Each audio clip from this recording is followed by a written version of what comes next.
Olá, meus irmãos. Alegria estar aqui hoje, começando essa atividade virtual do Centro Espírita lá João Batista. Que bom ter vocês aqui. E a propósito de hoje é a gente falar sobre 3 virtudes bem interessantes e bem necessárias: a esperança, a paciência e a alegria. Essa é a nossa proposta nesse dia, para que a gente possa ter o conforto neste momento de tanta expectativa de cultivar de forma serena e de forma correta essas 3 virtudes, né? Diante dessa nova situação, dessa expectativa do que virá dentro de um contexto de pandemia que ainda nos assola, é muito interessante, é muito confortante a gente ouvir essas 3 palavras: alegria, esperança e paciência. Porque falar de esperança é falar de confiança, é falar de fé, é falar de vida, é falar de Jesus, que foi o mestre da esperança. A primeira orientação para vivermos em esperança, para vivermos em confiança, vem de Paulo.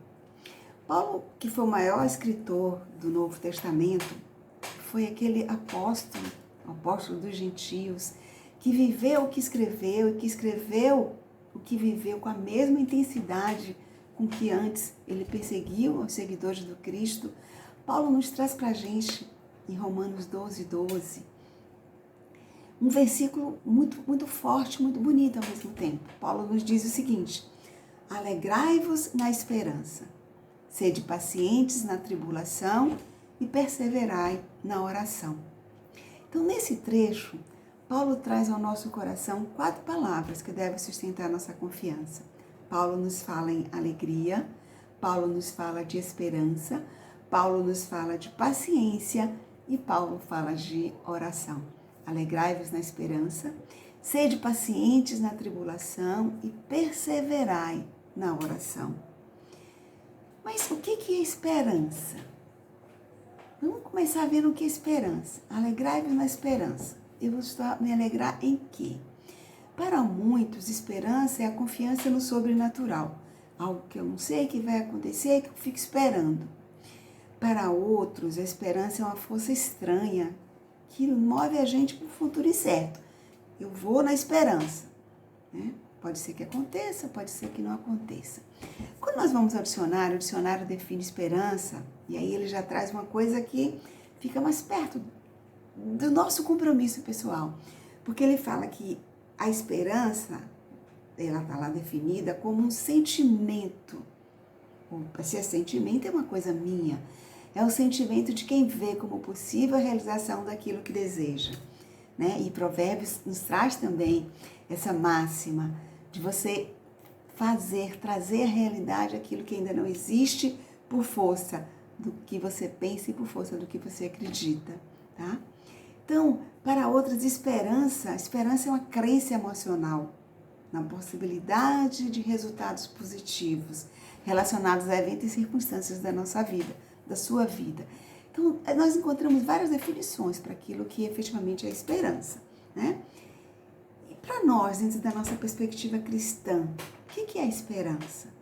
Joana de Ângeles, lá no livro Diretrizes para o Êxito, ela nos diz que a esperança pode ser comparada a uma luz vigorosa no fim do túnel, brilhando à distância e oferecendo segurança de que além das sombras existe uma claridade aguardando.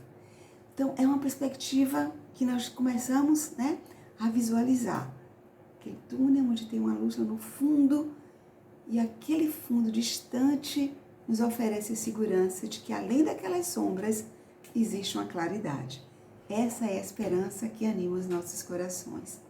Nessa perspectiva de esperança enquanto consolo e ao mesmo tempo de esperança enquanto motivação, essa palavra, esperança, ela é mencionada 142 vezes na Bíblia.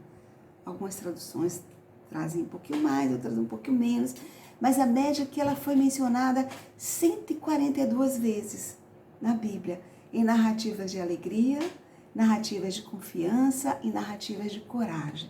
Então a esperança sempre esteve presente na vida do povo de Deus. E nós? Como estamos construindo a narrativa da nossa esperança? Como você está construindo a narrativa da sua esperança? Nós estamos terminando um ano que inverteu toda a lógica de esperança. Começamos o ano 2020, né, cheios de esperança, cheios de expectativa. Mas foi um ano que inverteu toda a lógica em acontecimentos e realizações pessoais e fez a vida dar uma pausa compulsória.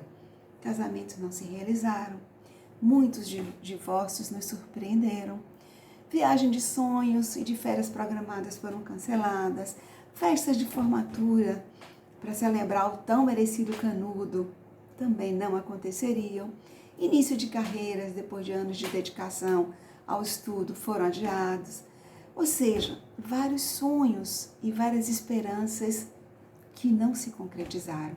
Empresas que desejavam se expandir fecharam para sempre e muitos conheceram o desemprego. Como encontrar alegria e esperança no meio de tanto desalento? Quantas perdas inesperadas de pessoas queridas que planejavam fazer deste ano talvez o melhor ano das suas vidas. Então, como é importante nesse momento a gente parar para refletir um pouquinho sobre esperança e como ter alegria, como nos orienta o Paulo. Como Paulo nos disse, alegrai-vos na esperança. Ajuda-nos, Paulo, a encontrar essa alegria, a encontrar essa esperança. Porque nesses últimos meses as palavras mais faladas foram mais faladas e mais ouvidas. Pandemia, isolamento social, quarentena, auxílio emergencial. Isso uma pesquisa do Google nos traz de forma clara que foram essas palavras e ao mesmo tempo palavras como live de hoje, tá? Música. Isso também está no ranking de palavras e expressões mais procuradas. Por quê? Porque as pessoas também procuraram no meio de tudo isso algo que pudesse lhes dar um ânimo, uma alegria, uma esperança, um desalento, um alento diante de tanto desalento. Ao mesmo tempo, desse desalento todo, nós também vivemos um período em que nunca se viu tantas pessoas em todo o mundo doando seu talento em favor do outro. Nunca se viu tanta gente fazendo o bem e se mobilizando para ajudar. Nunca se viu tanta solidariedade. Então, há sim uma forte corrente de esperança. Há sim uma forte corrente de alegria. Há uma forte corrente de solidariedade. O que moveu tantos corações a fazer tanto bem? A esperança. A esperança como uma significativa presença do amor, sustentando os lidadores do bem e da verdade e levantando os desfalecidos na luta que se instalou. E essas palavras estão em Joana. Joana diz isso lá em Diretrizes para o Êxito, que a esperança é a significativa presença do amor na prática do bem, levantando os desfalecidos na luta.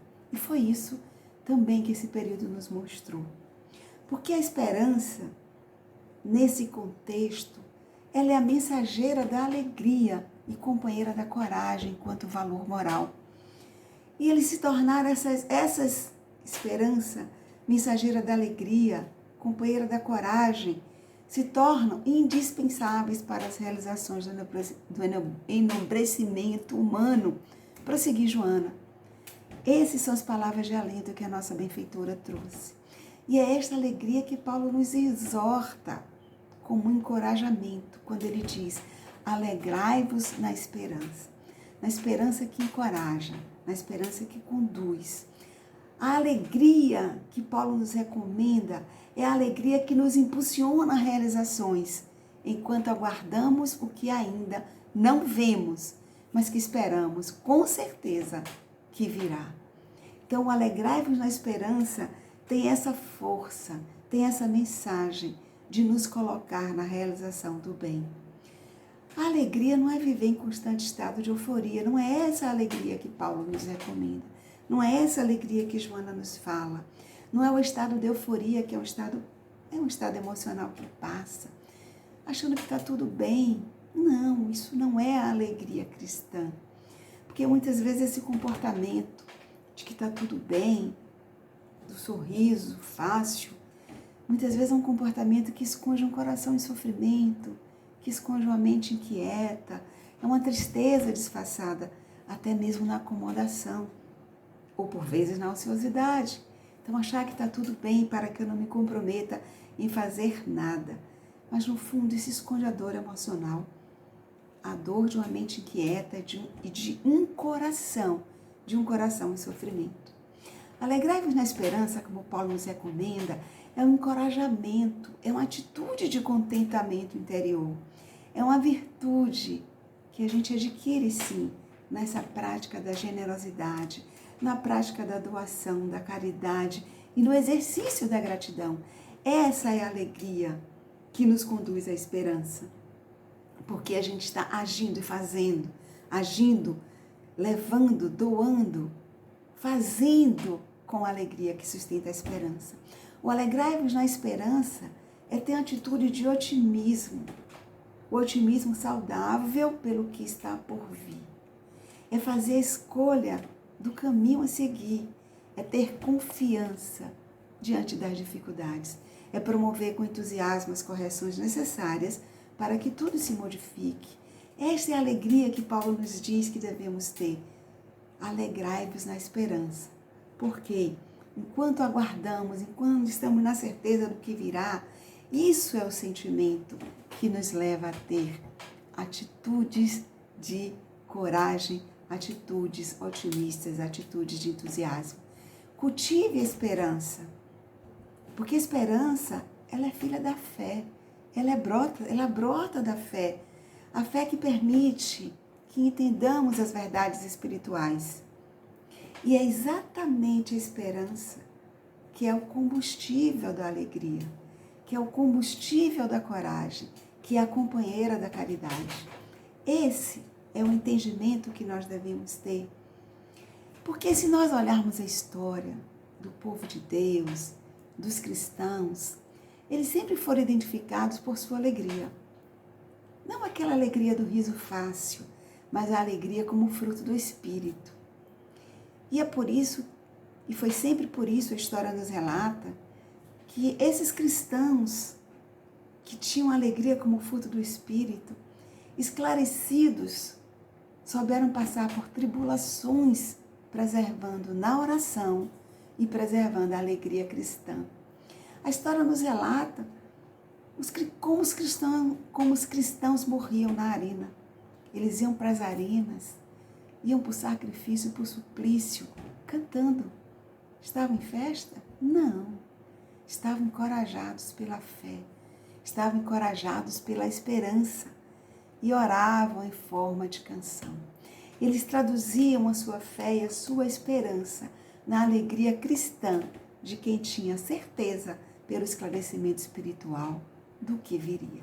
Era a fé fortalecida que permitia manter o ânimo elevado, que permitia manter o coração em alegria, independente das circunstâncias exteriores.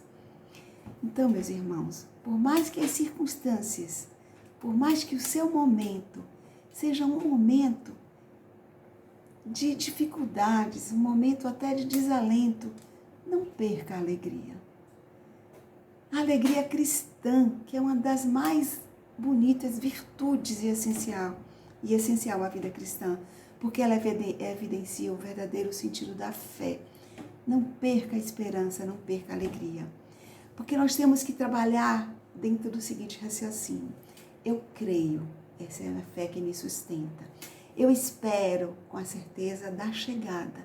Essa é a esperança. E é esta fé, mas essa certeza que me motiva, que me dá alegria.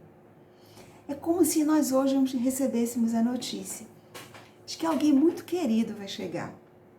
E eu espero, eu creio que aquela pessoa vai chegar. Enquanto eu espero aquela chegada, enquanto eu trabalho a minha esperança de rever aquela pessoa, eu estou motivado por uma alegria. E essa alegria, essa motivação, me faz preparar o ambiente, me preparar emocionalmente para receber aquela pessoa. Se a gente for fazer um exercício agora, um exercício rápido, mas que vocês vão entender como esta fé e a esperança motiva você a fazer.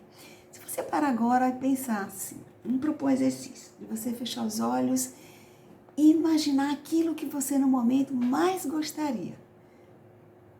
Onde você gostaria de chegar, o que você gostaria de alcançar. Suponhamos que você pense nesse momento, fechando os olhos e se viu vivendo aquilo que você deseja, que você almeja.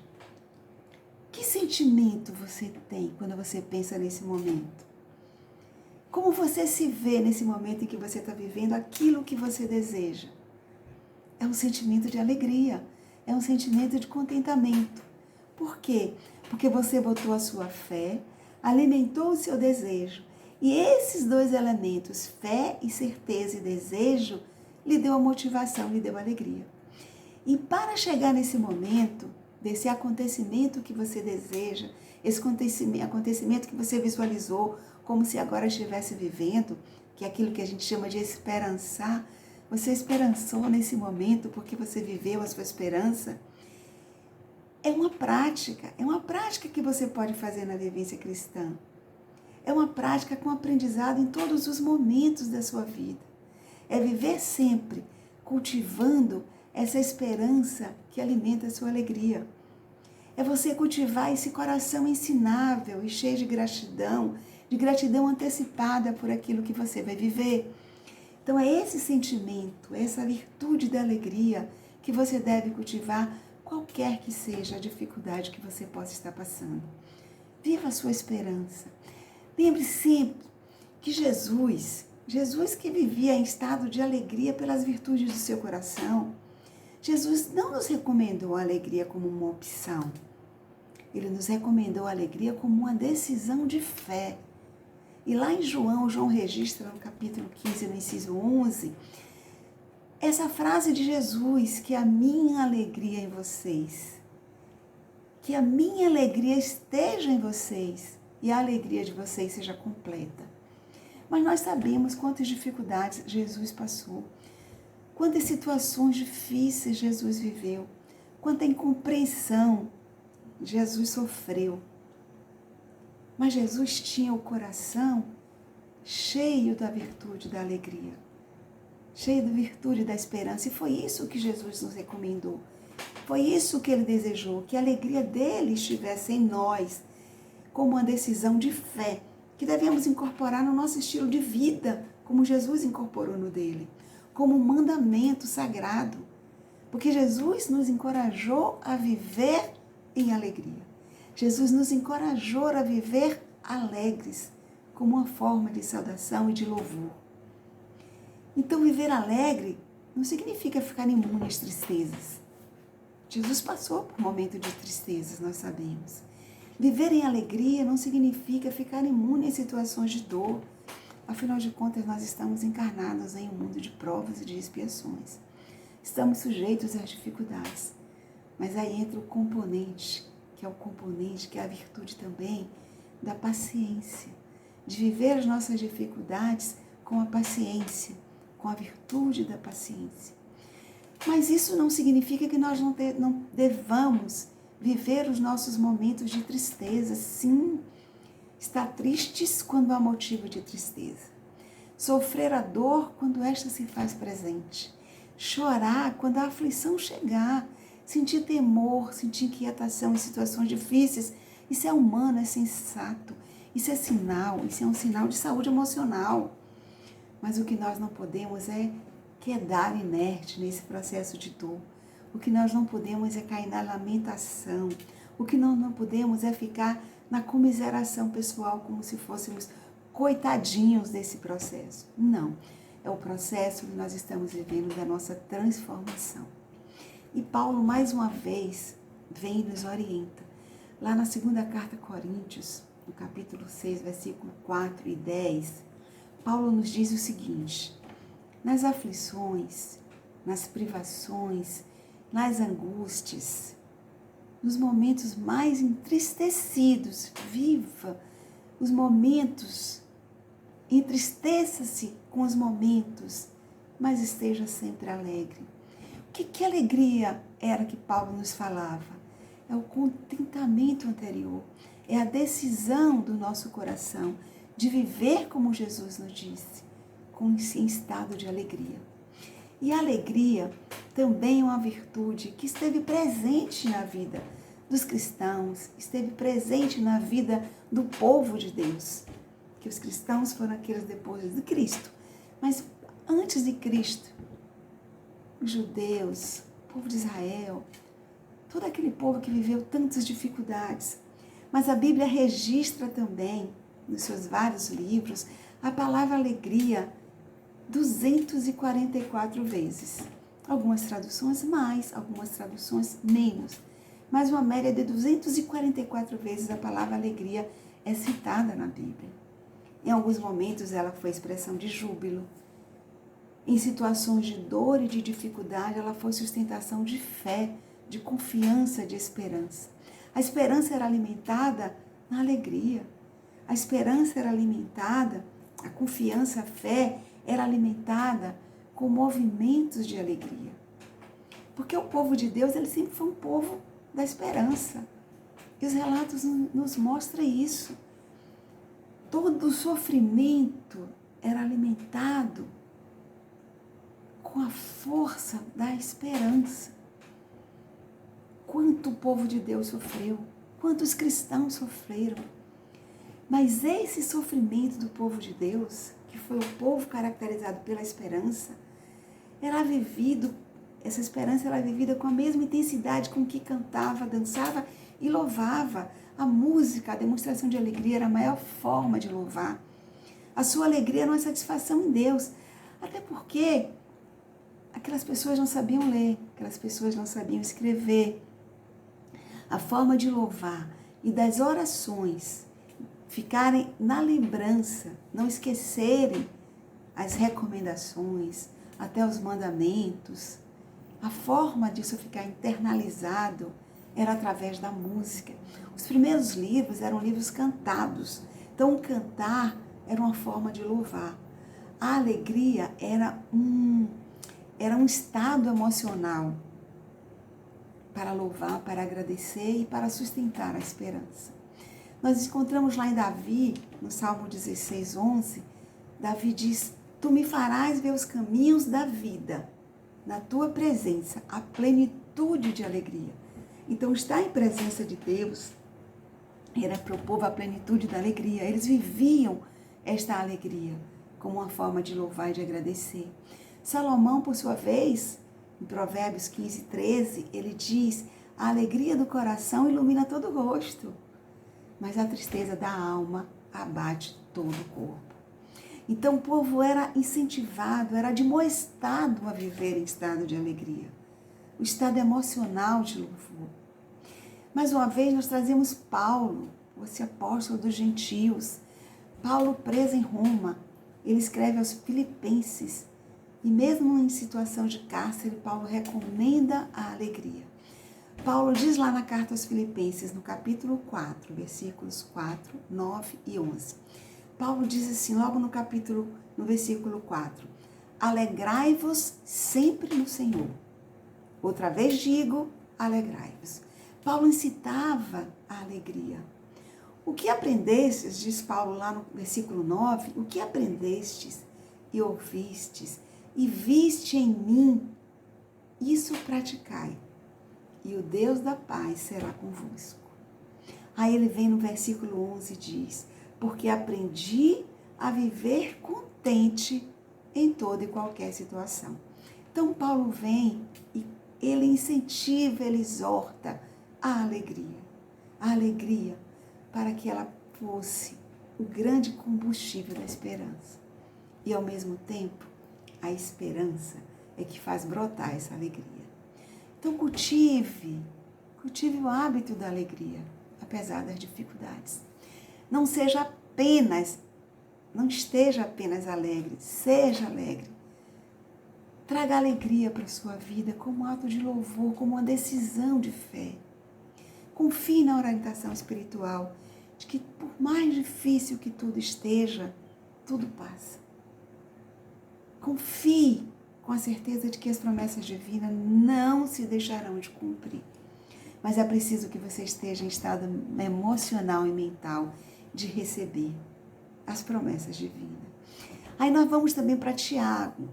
No livro de Tiago, meu irmão de Jesus, na sua carta, lá no capítulo 1, versículo 2 e 3, Tiago começa dizendo: meus irmãos, tende por motivo de toda alegria o passardes por várias privações, sabendo que a provação da vossa fé, uma vez confirmada, produz perseverança. Então era preciso, quando ele incentiva exatamente isso, a perseverança, ela vem exatamente dessa alegria com que você passa os seus momentos difíceis. Não esmoreça. Viva este momento cultivando esse estado interior de alegria. E mais uma vez eu trago Paulo. As cartas de Paulo são belíssimas, de orientação, de consolo, de conforto para nós e de encorajamento. Aí Paulo lá em Romanos, olha só, em Romanos, no capítulo 5, de 3 a 5, Paulo vem e nos conforta de uma forma tão suave e ao mesmo tempo tão assertiva. E Paulo nos diz assim: a tribulação produz perseverança. Ou seja, o que ele quis dizer com isso? Não desista diante das dificuldades. Não se entregue ao desalento. Mantenha-se firme. Porque a tribulação, ela produz a perseverança. Não desista. Prossegue Paulo. A perseverança produz experiência. Ou seja, produz aprendizado. E essa experiência produz a esperança. E a esperança, gente, é o combustível da alegria. Então você tem a tribulação, a sua persistência ali, não desista. Aquilo que você está passando vai produzindo o quê? Experiência, aprendizado, e é no aprendizado que a gente vai modificando e vai crescendo. E esse aprendizado produz esperança. E a esperança não se confunde, porque é o amor de Deus derramado nos nossos corações.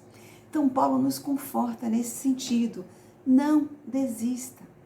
E a esperança é exatamente essa voz que nos diz: não desista, prossiga, tente, continue, na certeza de que é o amor de Deus derramado nos nossos corações. Mas para a gente sentir esse amor de Deus, para a gente ter fortalecido essa esperança, essa alegria, essa perseverança, nós precisamos mudar o nosso estado mental. Afastar os vícios emocionais da reclamação, das lamentações, das queixas e reajustarmos os pensamentos. E Paulo também está lá em Romanos 12, 2. Paulo nos recomenda isso quando ele diz: transformai-vos pela renovação da sua mente. Ou seja, corrija os seus pensamentos. Só assim você vai poder viver com intensidade essas fases da alegria, da esperança, da perseverança, do aprendizado. Você precisa afastar os vícios emocionais que te prendem a esse estado mental de reclamação, de lamentação, de dificuldade. Corrija os seus pensamentos. E quando você corrige os seus pensamentos, você corrige os seus sentimentos e você corrige as suas atitudes. Então a gente precisa parar e pensar: qual o nível de vibração dos meus pensamentos? Como eu tenho me sintonizado, não é sinalizado, com quem eu tenho sintonizado? Emmanuel nos diz o quê? Diga-me o que você pensa, que eu direi quem te acompanha. Quem temos atraído com o nosso nível de pensamento e de vibração? E como os nossos pensamentos se formam? Como os nossos pensamentos se desenvolvem, se amadurecem? Os nossos pensamentos, eles são decorrentes do que a gente vê, do que a gente lê, do que a gente assiste, do que a gente conversa. Isso tudo constrói o nosso diálogo interno, as nossas imagens internas, os nossos pensamentos. Então a pergunta é: qual o nível de vibração dos seus pensamentos? Como você tem selecionado o que você faz, o que você vê, o que você lê, o que você assiste, a sua conversação? E Joana nos fala tanto disso, da nossa conversação, se ela é uma conversação edificante ou não. Então, para que a gente possa cultivar virtudes de esperança, virtudes de alegria, virtudes de paciência. A gente precisa ser seletivo e decidir pelo cultivo do estado de alegria, por mais difícil que possa parecer. Selecionando aquilo que nós colocamos nos nossos pensamentos, as palavras que nós preferimos, que é fruto do que pensamos, é fruto do que permitimos que o nosso pensamento desenvolva e amadureça. E qual é a melhor forma de você mudar as suas vibrações e elevar os seus pensamentos? Pela oração. Essa é a forma. Essa é a forma que a espiritualidade nos recomenda. Ou uma das formas. A oração. A oração é um modo, é um instrumento para você mudar a sua vibração, para você elevar o seu pensamento, para você mudar o seu caráter, para você melhorar as suas atitudes. Para isso você precisa ter um coração ensinável. Permita que o seu coração seja um coração ensinável, modificável, que a experiência faça com que você comece a abrir o seu coração para receber essas novas virtudes. E esse estado de espírito, de coração ensinável, vai permitir que as virtudes se internalizem, promovendo essa renovação da mente, como Paulo nos propõe. Transformai-vos pela renovação da vossa mente. E mais, a paciência. Essa é uma virtude fruto desse aprendizado do coração ensinável. A paciência é alimentada pela esperança, que nos sustenta nessa expectativa do que virá, apesar das dificuldades. Estamos fechando o ano e vamos começar um outro ano. Apesar de todas as dificuldades, nós estamos olhando para o que virá com a expectativa, não só de um novo normal, que é a expressão novo normal, não, com a expectativa do extraordinário, do quanto estamos diferentes, do quanto vivemos este ano construindo uma nova estrutura emocional. Tenha paciência, não desista na tribulação, aprenda com o que você está passando, para que você possa construir não só um novo normal nas atitudes exteriores, mas um novo homem, uma nova construção, uma renovação dos seus pensamentos. Aprenda a perseverar de maneira firme e serena, sem desespero diante das dificuldades. É isso que Paulo nos recomenda. Seja brando consigo, pratique a autogentileza e a afabilidade com todos. Encontre alegria no servir, atue com paciência. Joana nos diz lá em Celeiros de Bênçãos que a paciência ela é confiante, gentil e otimista. Porque a paciência ela é a medida eficaz a produzir no momento exato a tarefa correta. Não haja na precipitação, não haja na agonia. A paciência é esse equilíbrio que a gente precisa, esse estado interior, essa virtude que nos dá confiança, gentileza e otimismo. É a medida certa. A paciência, ela não esmorece quando os resultados demoram a acontecer. Ao contrário, Joana nos diz que a paciência nos faz esperar com coragem. Coragem enquanto valor moral. E Joana então nos propõe uma reflexão, ao mesmo tempo ela nos aconselha.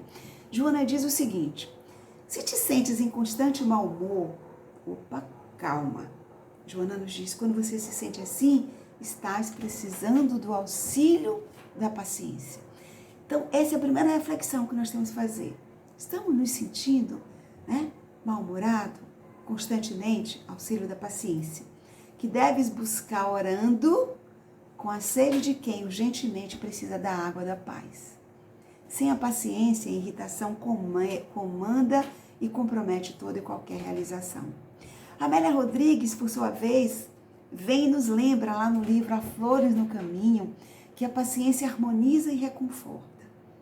Que com paciência, diz Amélia, a agressão passa, a dificuldade muda de lugar, o problema se resolve, o sofrimento se transfere, as incompreensões se aclaram, as lutas se pacificam e o amor triunfa. Ai, que lindo! Emmanuel, por sua vez, também vem nosso consolo, lá no Consolador, na questão 253, Emmanuel nos diz que a paciência é sempre exteriorização do amor, é o valor sagrado da tolerância esclarecida. Olha que lindo, da tolerância esclarecida. E ele nos diz, observe como está a sua tolerância com aqueles com quem você convive de forma mais próxima, com aqueles com quem você vive com mais proximidade. É aí que você tem e é onde você vai exercitar essa virtude da paciência. Mas por que uns têm e outros não têm a paciência? Talvez você esteja se perguntando.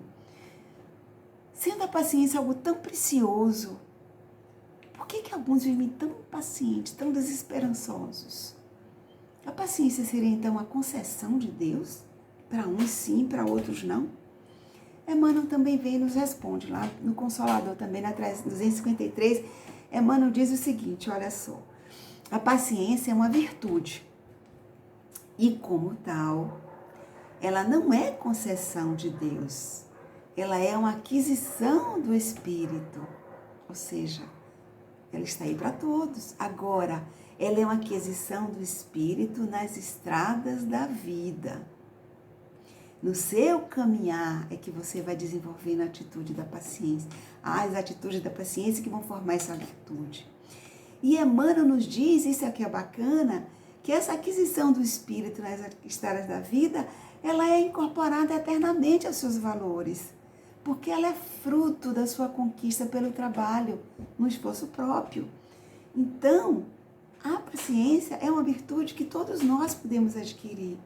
E quanto mais nós vivemos com pessoas que nos tiram a paciência, aquelas pessoas que de repente, essa pessoa me deixa sem paciência.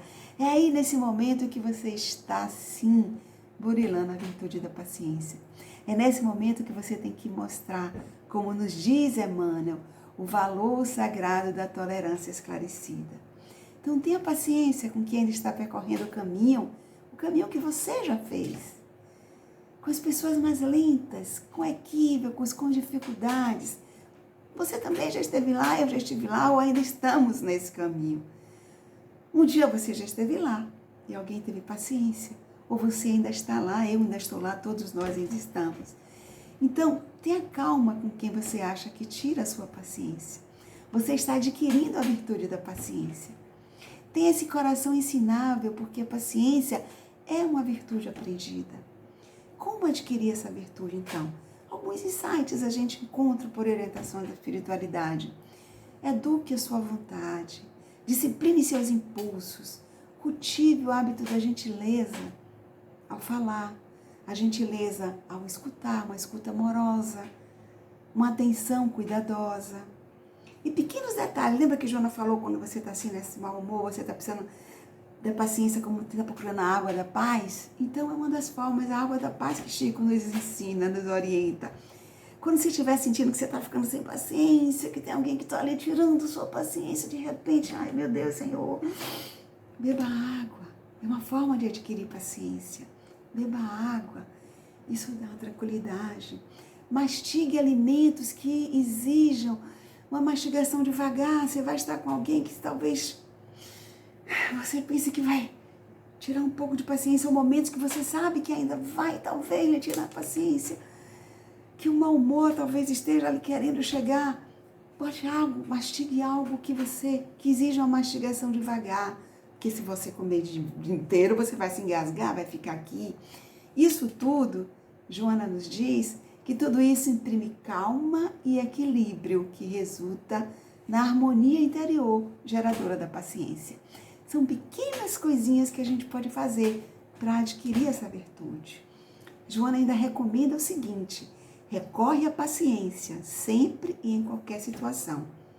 E ela te ajudará a servir, a amar e a aguardar amanhã o que hoje te afigura improvável ou irreversível.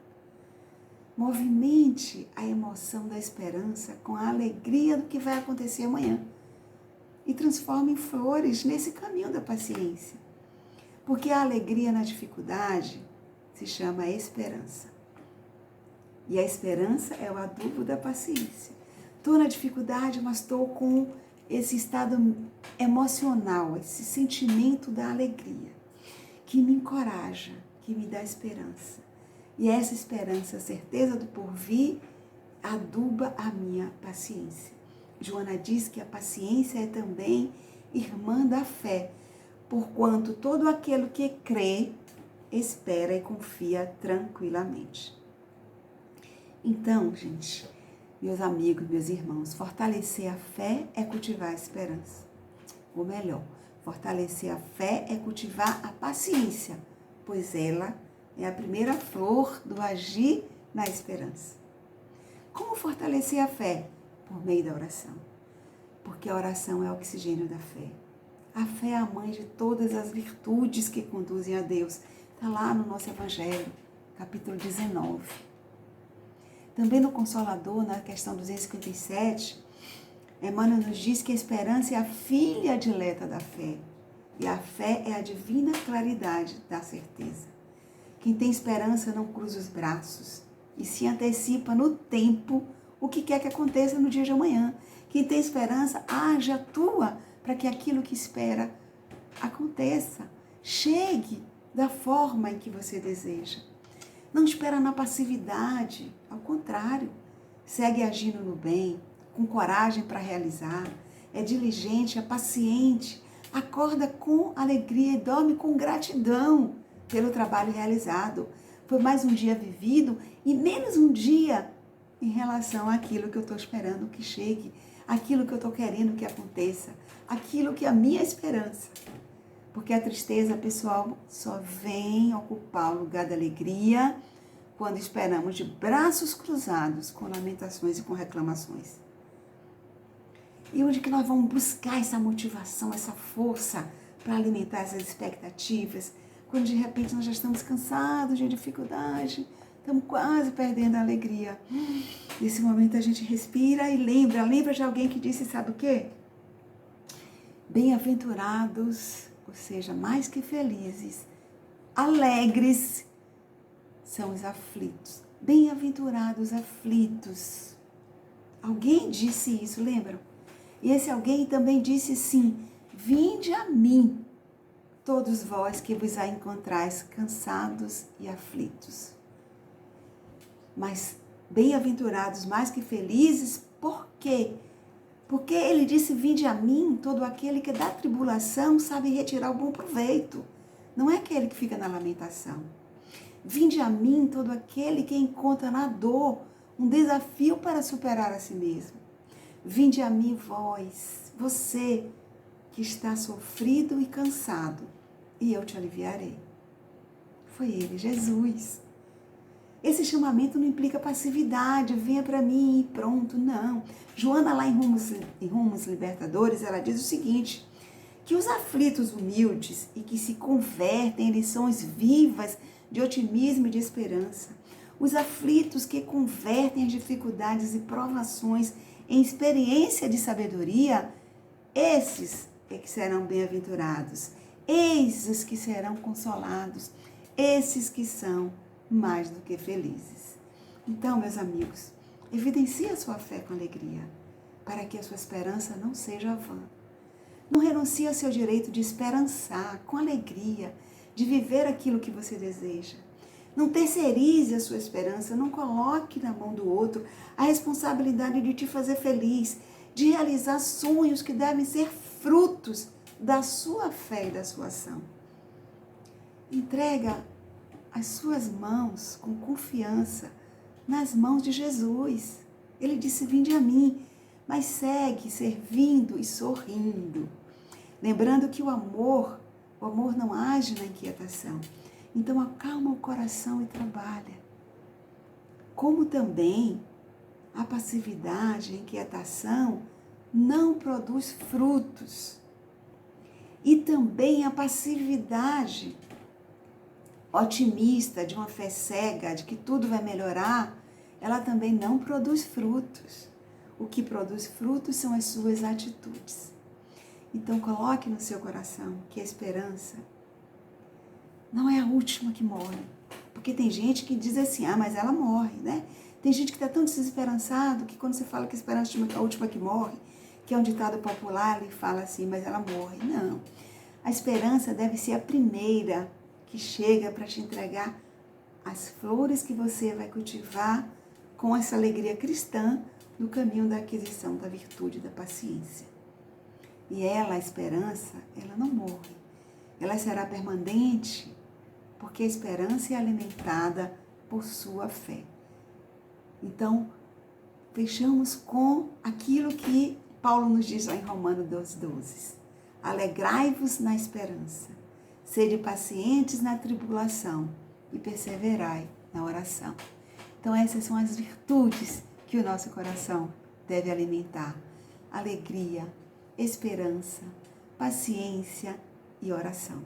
São as 4 virtudes que o nosso coração deve se encher e fazer transbordar na nossa vida, para que todos os dias sejam dias de renovação, sejam dias de alegria, sejam dias de esperança, ou seja, trazer à realidade aquilo que nós aguardamos, aquilo que nós esperamos e temos a certeza de que vai acontecer. Que o Senhor abençoe todos nós e que nós continuemos esperançando todos os dias das nossas vidas, orando, cantando como os nossos irmãos cristãos sempre fizeram. Que a nossa alegria e a nossa esperança e a nossa paciência sejam as nossas formas de oração. Que o Senhor abençoe a todos nós. Que assim seja.